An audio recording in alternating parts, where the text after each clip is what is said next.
खबर यह है कि मोदी कैबिनेट के नए मंत्रियों के विभागों का बंटवारा हो गया है, जिसमें जैसा कि आपने बताया अमित शाह को गृह के साथ सहकारिता मंत्रालय की जिम्मेदारी दी गई है। मनसुख मंडाविया देश के नए स्वास्थ्य मंत्री बनाए गए हैं। धर्मेंद्र प्रधान देश के नए शिक्षा मंत्री हैं। पीयूष गोयल को कपड़ा और वाणिज्य मंत्रालय दिया गया है। अश्विनी वैष्णव को मिला है रेल मंत्रालय की अहम जिम्मेदारी। स्मृति ईरानी को महिला एवं बाल विकास मंत्रालय का प्रभार दिया गया है। किरण रिजिजू को कानून, हरदीप पुरी को पेट्रोलियम का जिम्मा दिया गया है। तो ये तमाम जो बड़े ओहदे हैं इन तमाम लोगों को दिए गए हैं। इस बार आप कह सकती हैं कि पूरी तरीके से अपने घर को प्रधानमंत्री ने रेनोवेट कर दिया है।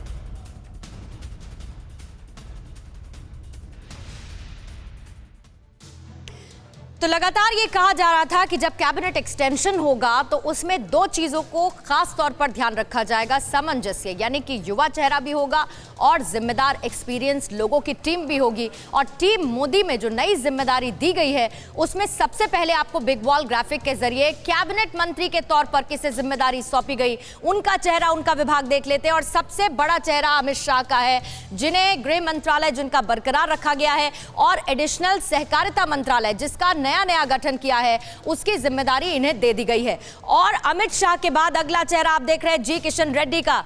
जी किशन रेड्डी के पास संस्कृति मंत्रालय है, पर्यटन मंत्रालय है और नॉर्थ ईस्टर्न रीजन की जिम्मेदारी भी जी किशन रेड्डी को दे दी गई है। जी किशन रेड्डी के बाद तीसरा चेहरा भूपेंद्र यादव का। भूपेंद्र यादव के पास श्रम एवं पर्यावरण मंत्रालय की जिम्मेदारी सौंप दी गई है। भूपेंद्र यादव के बाद जो चौथा चेहरा जिम्मेदारी जो दी गई है अनुराग ठाकुर को। अनुराग ठाकुर को बहुत इंपॉर्टेंट मंत्रालय दे दिया गया है। सूचना एवं प्रसारण, युवा एवं खेल उसे बरकरार रखा गया है और अनुराग सिंह ठाकुर अब इस जिम्मेदारी के साथ कैबिनेट में आगे बढ़ेंगे। अब अश्विनी वैष्णव को जो जिम्मेदारी दी गई है वो रेल और आईटी की दी गई है और रेल और आईटी की जिम्मेदारी अब अश्विनी वैष्णव संभालने वाले हैं।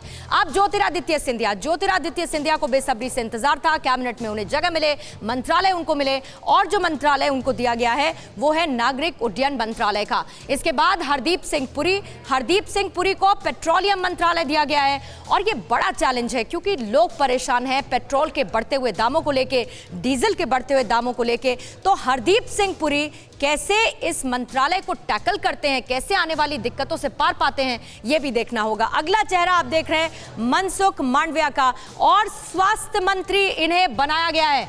स्वास्थ्य मंत्री के तौर पर एक बहुत बड़ी जिम्मेदारी मनसुख मांडविया को दे दी गई है। इसके साथ ही किरण रिजिजू की अब बात करेंगे। अगला चेहरा किरण रिजिजू, जिन्हें पर्यटन एवं सांस्कृतिक मंत्रालय दिया गया है और यह भी अपने आप में बड़ी जिम्मेदारी है। टूरिज्म को बूस्ट करना है, खास तौर से कोविड महामारी के बाद। अब उसे देखना होगा कैसे पटरी पर किरण रिजिजू लेकर आते हैं। स्मृति ईरानी के पास जो जिम्मेदारी है वो है महिला एवं बाल विकास की, जिन्हें कैबिनेट में शामिल महिला एवं बाल विकास मंत्रालय को सौंपते हुए कैबिनेट मंत्री पद पर शामिल कर लिया गया। अब धर्मेंद्र प्रधान को जो जिम्मा सौंपा गया है वो शिक्षा का सौंपा गया है। जैसा कि हमने बताया कि बड़ा बदलाव था, चुनौती थी और इसीलिए पोखरियाल को हटाया गया, धर्मेंद्र प्रधान को यह मौका दिया गया। अब पशुपति पारस को शामिल किया गया है। सहयोगी दल एलजेपी को साधते हुए इन्हें जो मंत्रालय दिया गया है वो है फूड प्रोसेसिंग का। पशुपति पारस शामिल हो चुके हैं, फूड प्रोसेसिंग मंत्रालय संभालेंगे।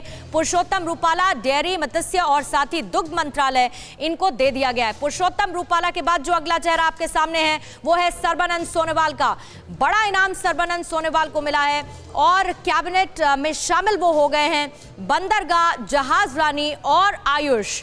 ये तीन मंत्रालय सर्बानंद सोनोवाल को जिम्मेदारी के तौर पर सौंप दिए गए हैं और आरसीपी सिंह को इस्पात मंत्रालय दे दिया गया है। इसकी जिम्मेदारी आरसीपी सिंह निभाएंगे। मीनाक्षी लेखी विदेश मंत्रालय संभालने वाली हैं और ये राज्य मंत्री के तौर पर अपना पदभार अब संभालेंगी मीनाक्षी लेखी के बाद अनुप्रिया पटेल अपना दल की हैं, वाणिज्य और उद्योग मंत्रालय। अब इनकी जिम्मेदारी दे दी गई है, यानी कि ये है टीम मोदी और टीम मोदी में दी गई नई जिम्मेदारियां। इसीलिए हमने कहा कि टीम तैयार है और चुनौतियां अपार है। अड़ी सोमवार से शुक्रवार शाम 6 बजे सिर्फ TV9 भारतवर्ष पर।